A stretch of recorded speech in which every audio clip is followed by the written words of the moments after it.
Hvala, dobar večer svima.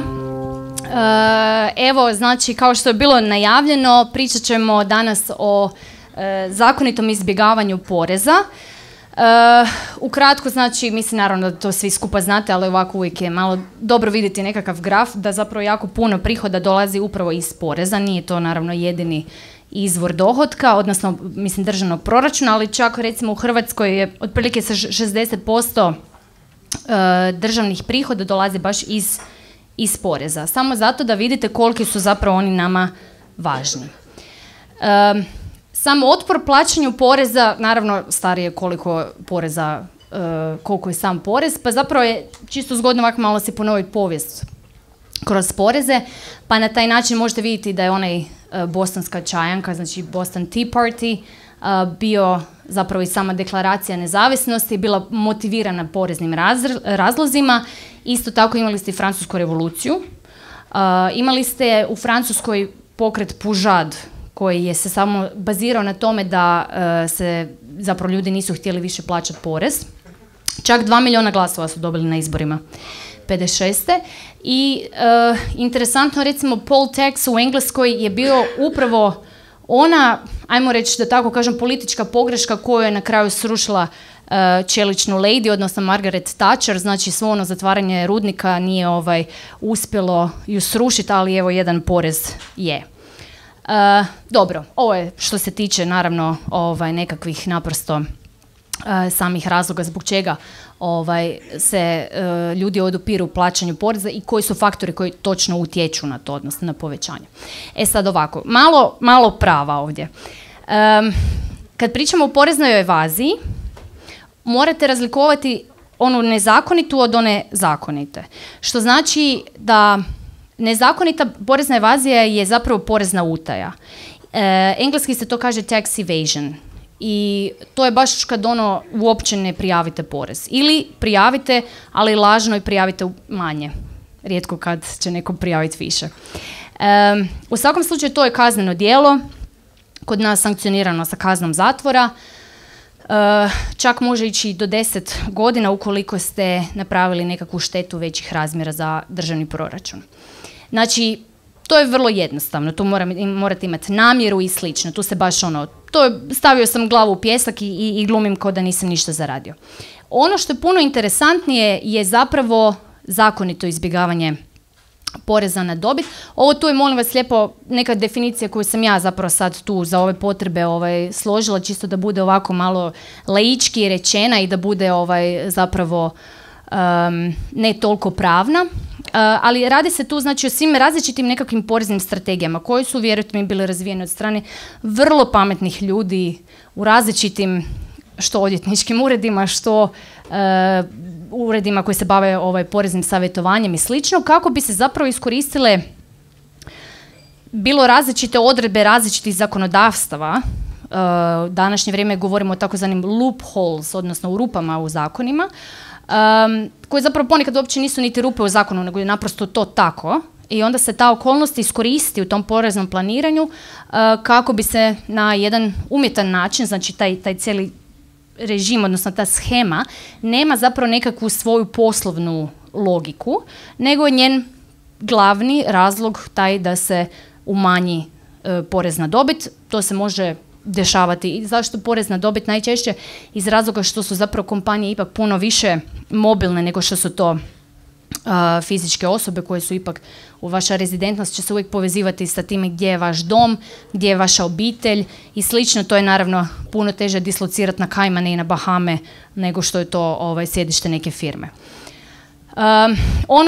Kako se to još radi, znači da se prebacuju ili dobiti u nekakvu zemlju sa nižom stopom poreza, mogu se zloupotrebljavati recimo i mreže takozvanih DTC-eva, odnosno ugovora o izbjegavanju dvostrukog oporezivanja, double taxation conventions, ili se mogu recimo prihodi pretvarati, primjerice može vam biti, ne znam, da možete recimo plaću, ako se radi o nekakvim nogometnim zvijezdama, pa sad da su oni dio te plaće primali na račun nekakve zapravo trgovačkog društva, naprosto na konto korištenja svog vizualnog identiteta, znači kao nekakav, zapravo su si brand na takav način stvorili. To mi je recimo bio slučaj sa Messijem, koji je bio zapravo već i osuđen i na 2 milijuna eura je morao platiti i čak 2 godine zatvora dobio u Španjolskoj uvjetno. Sve je bilo legalno, pazite molim vas. Takva sudbina istraga je otvorena i protiv Cristiana Ronalda i protiv Luke Modrića. Inače su imali svoje trgovačka društva, odnosno konkretno recimo Luka Modrić ima svoje trgovačko društvo osnovano u Luksemburgu, samo da znate da ne mora to biti na Kajmanima. Jel? Ovdje tu nažalost sad ovaj visual nećemo moći pokrenut, zato jer je ovo PDF na kraju jer se PowerPoint bio zbrejkao. U biti tu se samo zapravo objašnjava važnost tog fenomena i zašto je sad, znači, sprečavanje zakonitog izbjegavanja poreza na dobit baš ono pod povećalom i zapravo jedna od glavnih mjera kojima se bavi, odnosno glavnih problema kojima se bavi i Europska unija, Europska komisija konkretno, i OECD, koja je vrlo važna jedna institucija na području poreza. OECD je recimo napravio Base Erosion and Profit Shifting, znači jedan cijeli projekt kako da se to zaustavi. E sad, načini. Pogledajte ovaj. Znači ovo je Google koji koristi jedan pravni sistem koji se naziva Double Dutch Irish Sandwich režim. Znači ovako, imate Google koji je osnovan ovdje tu na zapadnoj obali u Americi i Google zapravo kada bi svi prihodi od toga kad vi platite neki ad na Googleu došao u Ameriku, oni bi trebali platiti stopu poreza 35%. Ok, sada ovom reformom je to smanjeno, ali 35%. Jako visoko, znači kod nas je bilo 20%. I da bi oni to izbjegli, oni zapravo prenose svoja, znači tu su im headquarters i to ono sjedište, važno je da je to u Americi, ne, zbog dioničara i slično. E sad, što oni rade? Oni zapravo prebacuju svoje pravo intelektualnog vlasništva na jedno društvo koje je zapravo osnovano na Bermudama. To trgovačko društvo onda zapravo ima, tu se sastaje ujedno, ono ima još jedno drugo društvo koje je zapravo kao društvo kćer, koje je osnovano po irskom pravu, ali čiji članovi uprave se uvijek sastoji na Bermudama. I onda imate još jedan, znači to je taj Irish Holding, odnosno Google Holding, pardon, i onda imate Google Ireland, LTD, znači drugo irsko društvo. I sad vi kad, recimo, evo, ovaj čovjek se nalazi u Australiji, znači to je naš kupac i on je kupio taj ad, odnosno oglas, jel? On plati recimo $1000 i plati trgovačkom društvu u Irskoj, znači jednom od ta dva trgovačka društva koje se bavi više sa operativnim transakcijama.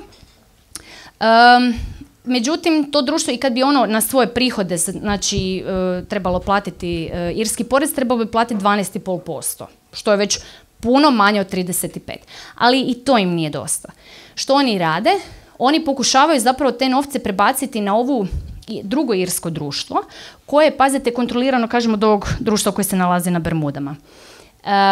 To vrše na način da bi si još nabili rashode, tako da zapravo isplaćuju opet kao trošak korištenje licence društvu koje je bilo osnovano u Nizozemskoj, na koje su, znači, opet bila kao dana zapravo opet prenesena prava iskorištavanja logotipa Google, koje onda ponovno to čini, jer ima isto tako još jedan ugovor koji je sklopljen sa ovim drugim irskim društvom koje je kontrolirano od strane Bermuda.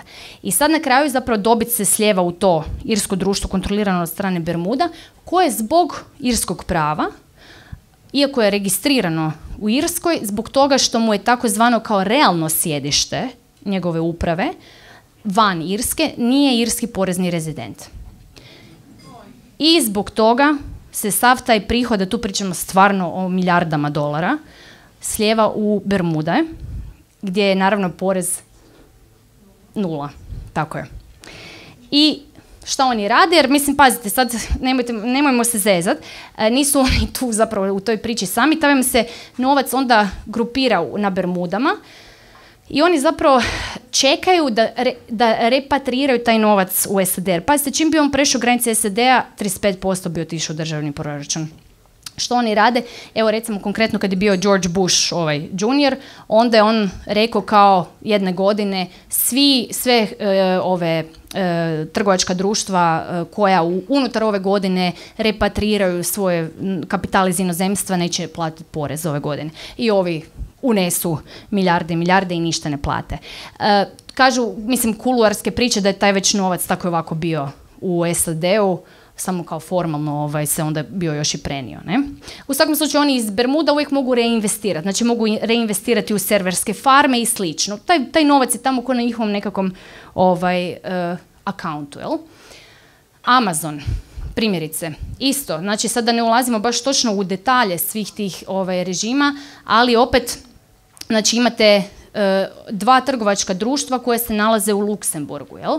I sad ta cijela priča ne bi bila moguća da nema sudjelovanja samih država članica. To ću vam razjasniti malo kasnije, kako su oni zapravo u to sve skupa, kako su to sve skupa bile omogućavali. McDonald's, on vam funkcionira po principu franšiza. Pa onda imate recimo 2 Marenta, znači niti jedan zapravo taj McDonald's, znači samo se tu radi o tim franšizama. Onda imate drugo trgovačko društvo koje zapravo samo skuplja novac od ovih rente, znači od iznajmljivanja ovih nekih prostora, neki nisu u sklopu franšize i tako. I sad gledajte, znači ovo je jedna tipična obitelj, možda nije baš u Hrvatskoj, jer u Hrvatskoj nemamo Starbucks, ali recimo da se nalaze u Austriji. I oni sa svojim Fiatom idu u Ikeu i pritom još se popiju onak kavicu, čisto malo da dođu k sebi. Uglavnom, sve te 3 firme su uključene u jedan opaki tax avoidance. I od svojih poreza, recimo njihove su vam efektivne porezne stope otprilike 3 ili 5%. A samo mislite, znači koliko recimo da je da su, ne znam, otac i majka zaposleni, recimo samo zaposleni obrtnici, koliko oni trebaju platiti poreza. E sad, kako tome stati na kraj? Ono što se danas radi je da moramo naravno mijenjati zakone. Međutim, ono što moramo sad raditi, obzirom da je kapital toliko jako mobilan, moramo zapravo se pritom koordinirati. Znači, ne može ništa segmentalno se dešavati iz razloga što je kapital naprosto onda ode tamo ko voda gdje mu je najlakše. Znači, to je što pokušava raditi Europska unija. Opet nije vrlo jednostavno jer nismo baš prenijeli prava za odlučivanje u takozvanim izravnim porezima, a to su porez na dohodak i dobit na Europsku uniju, pa onda oni se tu dosta... Treba jednoglasnost u svakom slučaju, a nije lako 27 država članica zapravo usuglasiti. Razmjena podataka. Znači, vidjeli ste one sve afere sa UBS-om, sa HSBC i sa ovim drugim švicarskim bankama, znači gdje je švicarska bankarska tajna bila 500 godina stara i kako su Amerikanci, to je sve naravno bilo posljedica one krize 2009. godine, propast Lehman Brothersa i ostalih. Znači, shvatili su da je jako puno kapitala po tim tajnim bankovnim računima i Amerika je naprosto rekla da će zabraniti pristup tržištu dolara HSBC-u i UBS-u, koji su oni kao tako velike banke naprosto nisu mogli priuštiti da nemaju dolare, da ne mogu trgovati dolarima, prema tome oni su naprosto popustili. Znači, u par mjeseci je ta 500 godina stara bankarska tajna propala. Poboljšava se suradnja sa onim dobrim, kao poreznim obveznicima. Poboljšavaju naprosto odnose sa poreznom upravom, imaju kao konstantne nadzore, ali i međusobno nekakva prava i obveze, sve u dobroj vjeri i tako prekrasno. I onda rješavamo, znači isto tako, obzirom da što sam bila rekla da Europska unija nema pravo baš izravno, nema legislativne ovlasti u području ovih direktnih poreza, onda ono što su vam oni, kako su to počeli rješavati, je pomoću državnih potpora. Ovo tu su konkretne te legislativne mjere koje sam ja odlučila naprosto da vam neću ići objašnjavati jer su mi se činile malo prepravne, pretehničke, ali evo samo da znate pa ako slučajno će nekog interesirati u Q&A, nek mi slobodno postavi pitanje. I sad, znači ono što jesam izvukla je primjena tih pravila o nezakonitim državnim potporama. Kaže ovako, iako komisija nema izravnih ovlasti nad nacionalnim porezima, ona ipak smije istraživati da li su te određene porezne povlastice zapravo predstavljaju nezakonitu državnu potporu. Znači jednako isto kao što recimo u brodogradnji, brodogradilištima našima mi nismo smjeli više davati državne potpore, jel tako? Znači to bi bile nekakve direktne, a u nekim drugim situacijama ovdje je naprosto jedna vrsta indirektne potpore na način da se naprosto nekakav dio poreza nije trebao platiti. Ta pravila već imamo u ugovoru o funkcioniranju Europske unije, oni su dio prava zapravo tržišnog natjecanja, znači competition law. Generalno je pravilo da države članice ne smiju svojim mjerama, znači financijskim potporama, narušavati tržišnu utakmicu, osim ukoliko bi ta mjera bila unaprijed prijavljena Europskoj komisiji i onda od nje i odobrena. Ukratko, znači koje su karakteristike da bi nekakva takva mjera bila doista državna potpora i to nezakonita, je da se daje iz državnog proračuna u širokom smislu, znači lokalni proračuni isto, da predstavlja nekakvu prednost na tržištu, jer da bez toga bi on zapravo imao nekakvo, da ne bi mogao ostvariti znači, ta sredstva u svom redovnom poslovanju, uključujući i oslobođenje od plaćanja poreza. Da je time osoba dovedena u povoljniji tržišni položaj i zapravo da to utječe isto tako na trgovanje između država članica. Znači radi se zapravo o selektivnim potporama. Jako je dugi rok za utvrđivanje toga, znači pazite 10 godina od dana dodjele nezakonite potpore, morate vratiti apsolutno sve u trenutku kada je to bilo proglašeno nezakonito, znači tu pričamo o milionima ili milijardama eura sa zateznim kamatama, unazad recimo 10 godina. Tako da to stvarno znaju biti jako, jako veliki iznosi. I znači povjerenica Europske komisije za zaštitu tržišnog natjecanja je bila ranije najavila znači istrage i za poduzeće i za Amazon i za Apple i za Fiat i za Starbucks. Konkretno vam mogu reći što se Apple-a tiče, da je bilo, znači Europska komisija je donijela odluku da se tu radilo o zapravo povredi tržišnog natjecanja i da se radilo o nezakonitoj tržišnoj, odnosno nezakonitoj državnoj potpori iz razloga što su oni sa svojim poreznim mišljenjem koje je trajalo 5 godina, odnosno čak i dulje od 5 godina, zapravo skoro više od, mislim koje se obnavljalo, ali uvijek je bilo isto, više od 10 godina su zapravo dopuštali tu praksu koje je Apple bio provodio. I sad Europska komisija je rekla, ok, mi mislimo da je zapravo kroz XY godina Apple zapravo nije platio 13 milijardi eura. I sad, naravno, logično da je išao Apple to osporavati. Tako? Znači, Apple mora Irskoj uplatiti u državni proračun 13 milijardi eura. Apple to ide osporavati, to je u redu. Međutim, na to se žali Irska. I kaže da to nije ok. Ne zato jer bi oni htjeli 20 milijardi eura, nego zato jer oni to osporavaju u potpunosti. Oni ne žele taj novac. Zašto ne žele taj novac? Jer oni zapravo su stvorili nekakav imidž svog nekakvog malog poreznog raja unutar Europske unije. I ako bi se to jednom donijelo, ta odluka u slučaju Apple, to bi se reflektiralo i na ostale multinacionalke koje bi onda otišle iz Irske. Tamo im je zgodno jer svi pričaju engleski, imaju jako dobre zapravo poreze, ok, radnu snagu, visoko obrazovano i slično. Jel? Prema tome, evo, samo da znate zapravo što se dešava. Ono što vidite da je tu uvijek zapravo jedna veza između politike i znači politike i samih multinacionalki. Znači naprosto jedno bez drugoga ne ide. Prema tome, evo, ovo vam je sad stanje stvari. Ja mislim da sam ja završila evo u 19 minuta i 45 sekundi, prema tome, evo, to bi bilo to od mene.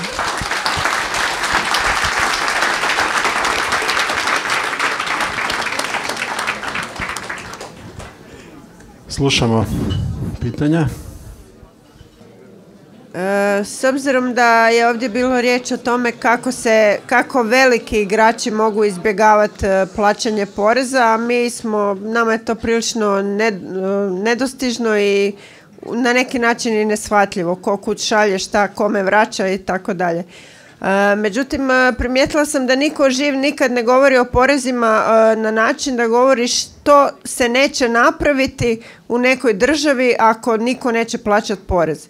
Kod nas je to konkretno problem samo zato što taj novac koji se prikuplja, recimo kao kad je uvedena fiskalizacija, ne vidi se apsolutno nigdje da je nešto bolje, da ima više sredstava u nekakvim uslugama koje bi trebale biti zajedničke, javne, škole, ceste i ne znam šta.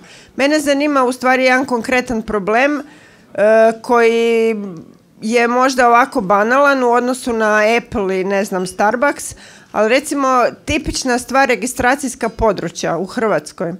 Znači sve firme imaju osigurane aute u Daruvaru, daruvarske registracijske tablice, plaćaju manje poreza, plaćaju niže osiguranje i voze se u gradovima u kojima stvaraju enormne gužve, gdje se ljudi koji plaćaju poreze i prireze, recimo konkretno Zagreb, ne mogu slobodno kretati. To je također legalno, znači neko iznajmi 20 kvadrata, stavi fikus i svoj cijeli vozni park, kao što je recimo bio Agrokor i sve velike firme, čak se i gradonačelnik vozi nekad u daruvarskim registracijama i oni koji se kandidiraju na izborima voze se u daruvarskim registracijama. Znači mene zanima kako tome stati na kraj. To nije uopće tako komplicirano, a tu država direktno gubi užasno puno novaca. Pa da, mislim to mi je na jednoj, ajmo reći, manjoj razini, upravo ono što se zapravo ovdje radi na velikoj razini. Mislim, zašto je ovo bilo zapravo meni zanimljivo? Mislim, gledajte, ovo naravno da se može lako, poanta toga je da se cijene osiguranja razlikuje po, mislim, statistici prometnih nesreća. Znači u Daruvaru je naprosto bilo, jer mislim da obzirom na to koliko ljudi sad vozi automobile s daruvarskim tablicama, neminovno će im porasti statistika, prema tome to će se vjerojatno statistički i onda će cijena popratiti to, tako da mislim da će se možda to čak i tržišno riješiti, ali ja se slažem sama, ali to je vrlo jedno, kako bi rekla, jedan mali problem, razumijete, u smislu da se to relativno jednostavno da riješiti, u smislu da se možda nekakav minimum i maksimum osiguranja utvrdi, pa onda unutar toga po statistici. Znači, tu ne bi sad ulazila baš u detalje toga. Kažem, to je jedna velika siva zona, jer sve što vi radite je legalno. Znači, a priori, ako ćemo pogledati, znači, zašto su tablice u Daruvaru jeftinije, pa postoji logično opravdanje, zato jer naprosto tamo ljudi...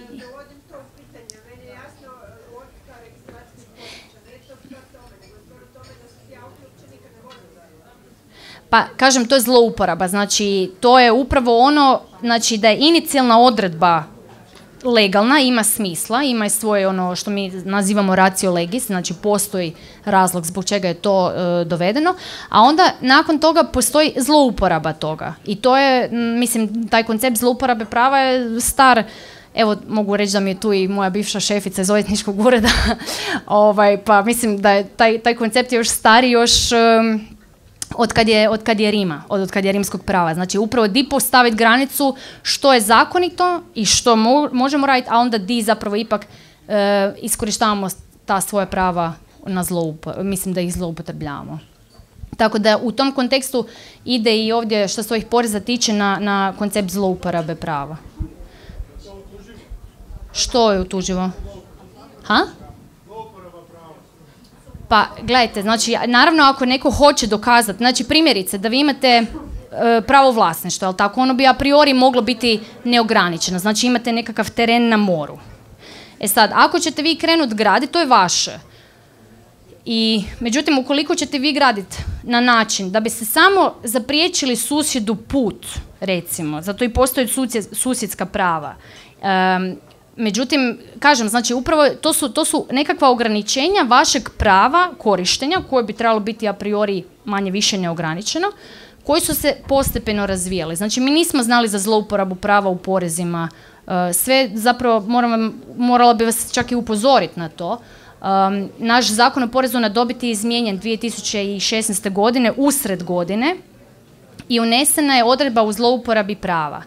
Znači da u teoriji kada se dođe u porezni nadzor u vašu firmu, može se naprosto ustvrditi da je to što ste vi, recimo, ne znam, da isplaćujete nekakve, da imate nekakve rashode, znači neke troškove radite, primjerice nekakvom povezanom trgovačkom društvu, da ste vi osnivač oba društva koje se nalazi u Vukovaru, koji ima bolju stopu poreza na dobit, jel? Ali da nema tu nekakve racionalne, odnosno poslovne logike, nego da vi to radite samo zbog umanjenja poreza.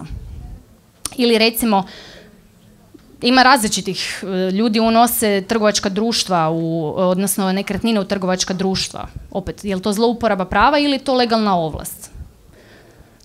Ne znam, zapravo, konkretno vaše pitanje je bilo zbilja o registraciji auta, to mislim stvarno ne mogu sad u detalje toga. Jer...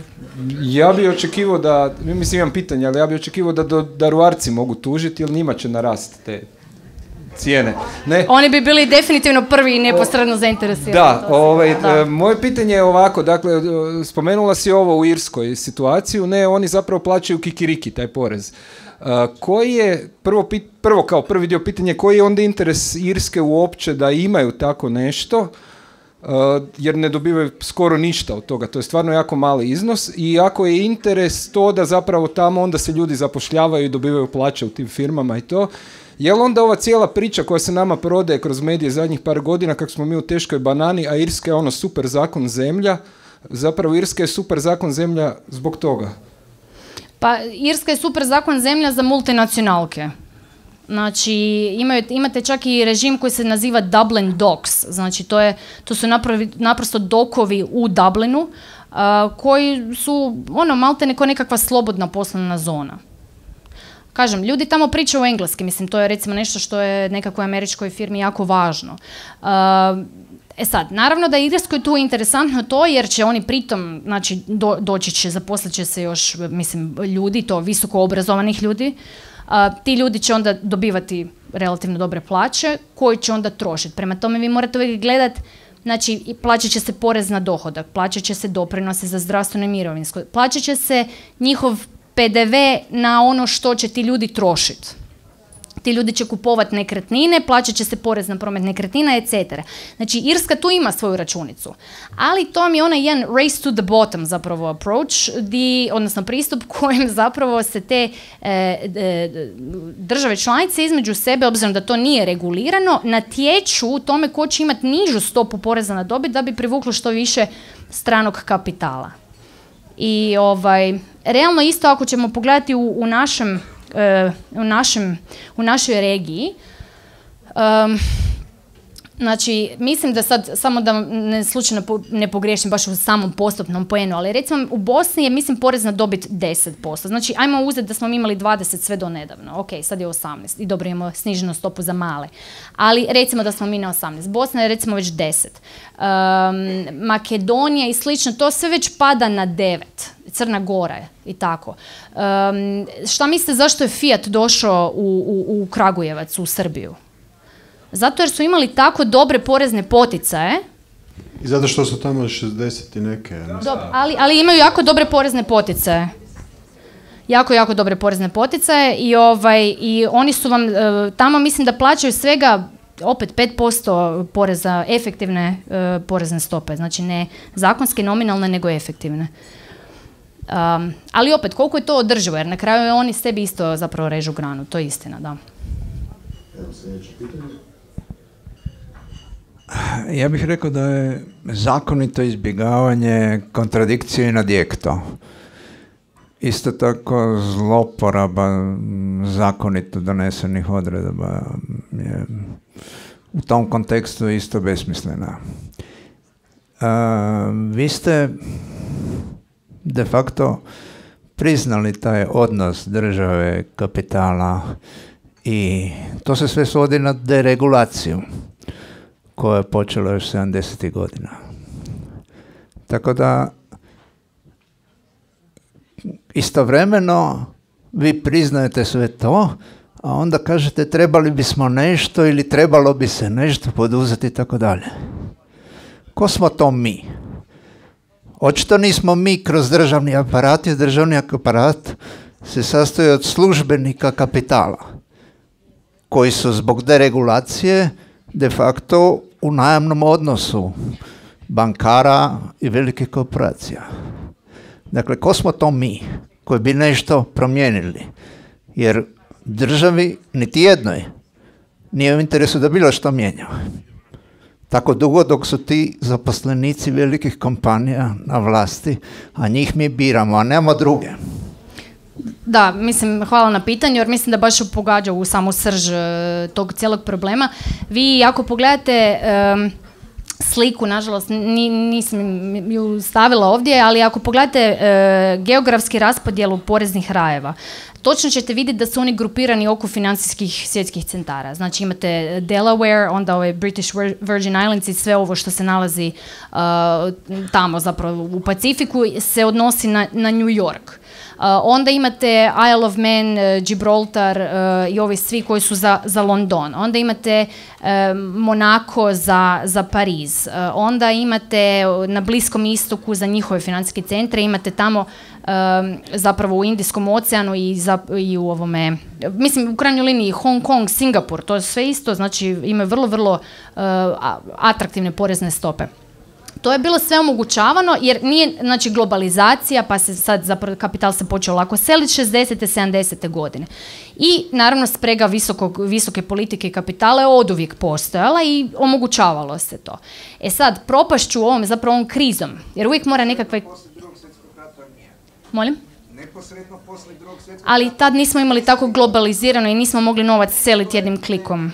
Omjer privatnog i državnog kapitala pao sa 5:1 na 2:1, a danas se opet popeo na 5:1. Vjerujem, ali u svakom slučaju je bilo puno teže samu valutu i u krajnjoj liniji, dobro, nakon Drugog svjetskog rata Europa je bila u rasulu i imali smo Bretton Woods i to, znači, ok.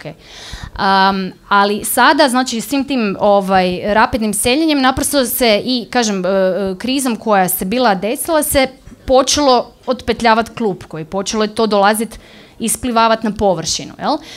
Druga stvar, ne znam da li koliko ste vi to zapravo pratili, kažem kod nas Starbucks i nije toliko prisutan, ali ljudi su imali bojkote Starbucksa, znači nisu htjeli pit Starbucks, izlazili su na ceste i bojkotirali su. E sad naravno budimo realni gdje mi kao potrošači, vi iako ste vidjeli ovu moju prezentaciju, ćete i dalje otići u Ikeu, i ja ću otići, i otići ćemo i u McDonald's i slično. Znači, opet, pitanje je i naše, ajmo reći, potrošačke svijesti. Jer ipak smatram da ljudi imaju snagu, znači kao narod, ali naravno moraju onda svi kolektivno raditi za nekakvo veće dobro. Znači, to je jedini način. To je jedan od, shaming, public shaming, naprosto, negativni publicitet. Takvim firmama to jako, jako škodi. Ja sam htio pitati malo u vezi ovih poreznih rajeva. Znači, kad gledamo kako izgledaju odnosi snaga, imamo poreznog subjekta u domicilnoj državi koji ima interesa plaćati porez manje negdje vani. Imamo neku drugu državu koja zapravo uvijek ima interesa da osigura poslovanje tom poreznom subjektu kod sebe. Bili to Kajmani, bili to Virgin Islands i bio to Singapur. Kako možemo generalno riješiti taj problem kad se radi o čistom direktnom interesu nekog vanjskog subjekta da bi privukao veliku firmu i da mu ponudi niže firme, ovo što ste rekli, race condition. Čisto, dakle, ne praktično, nego teoretski, jer ne vidim zapravo, pošto postoji incentiv za to, ne vidim zapravo koje bi uopće bilo rješenje. Ok, ako samo mogu parafrazirati vaše pitanje, čisto da vidim da li sam ga shvatila. Znači, vi pitate kako se mi možemo obraniti, recimo, ajmo reći kao high tax jurisdiction, odnosno kao nekakvo područje koje ima relativno visoke stope u odnosu na porezne rajeve, kako se mi možemo osigurati od toga da naši pojedinci odlaze tamo kad su druge države suverene i mogu zapravo spuštati svoje stope koliko žele. Ili je to, ok. znači, mi nemamo jurisdikciju nad drugim državama, to je sasvim sigurno, jel? Međutim, nad svojima imamo. Prema tome, primjerice, jedno od, sad, mislim, to je ono što nisam htjela ulaziti da ne bi bilo ispalo prepravno, su upravo te mjere zakonske. I sad ću vam samo ukratko reći, primjerice, porez po odbitku je, znači, porez koji vi trebate platiti kada isplaćujete nerezidentu naknade za pružene usluge iz inozemstva, ili recimo kada mu isplaćujete dividende i kamate, autorske naknade, znači sve ovo takozvani taj pasivni dohodak, nešto što je onako teško provjerljivo, ajmo reći, konzultantske usluge i slično. U tom slučaju, recimo, kod nas je taj porez po odbitku bude onda, znači isplatitelja prisilite da ustegne porez u trenutku isplate.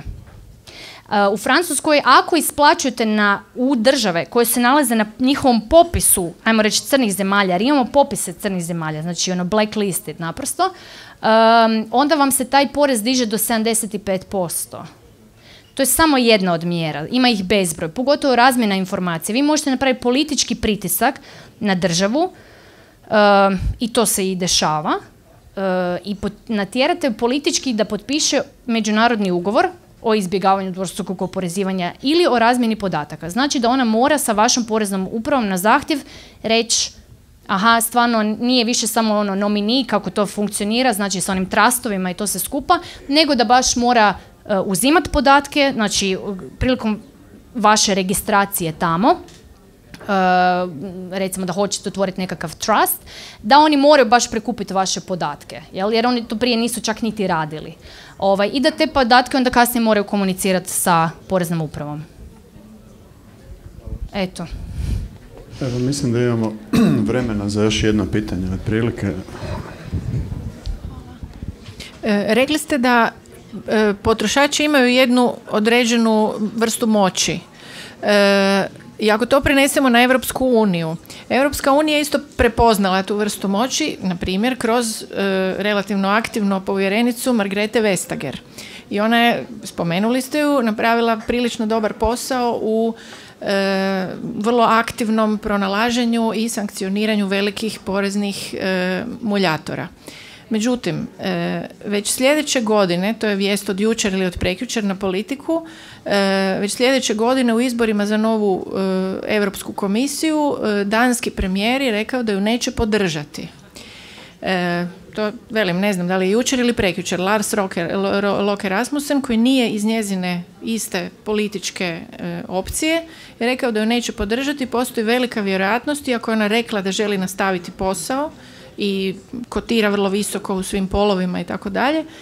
Dakle, sad je pitanje gdje je onda ta moć potrošača i njihovih predstavnika ako se jedna određena konzervativna opcija može staviti u praktički staviti u zaštitu velikih muljatora.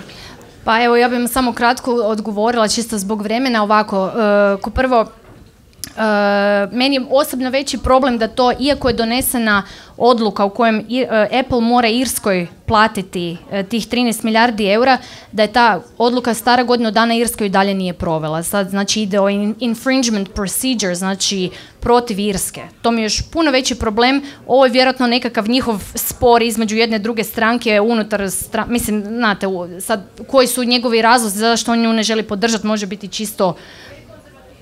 Dobro, to je, mislim, klasika ljevica, desnica, znači to je više nekakav takav partikularan slučaj.